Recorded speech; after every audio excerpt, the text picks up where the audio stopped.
किसी छोटे से गांव में मोहन नाम का एक गरीब किसान रहता था। उसकी पत्नी गीता और एक छोटा बेटा रामू थे। मोहन की जमीन बहुत कम थी और उसमें जो भी उगता उससे मुश्किल से ही उनके घर का गुजारा हो पाता था।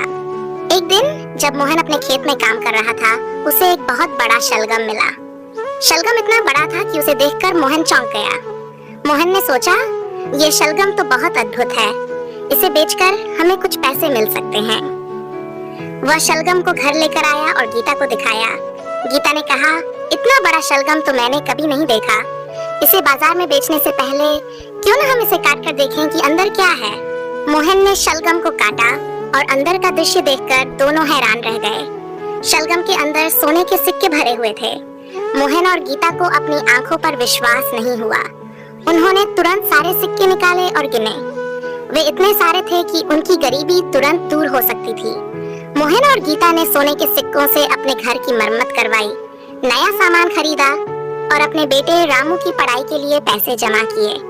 उन्होंने गांव के अन्य गरीब लोगों की भी मदद की और उनके लिए भोजन और कपड़े उपलब्ध करवाए।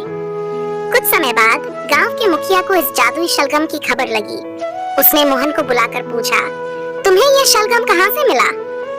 मोहन ने सारा सच बताया और कहा कि उसने इसे अपने खेत में पाया था। मुखिया ने कहा, तुमने अपने धन का उपयोग सही तरीके से किया और गांव के लोगों की मदद की। ये तुम्हारे अच्छे कर्मों का फल है। हम सबको तुम पर गर्व है।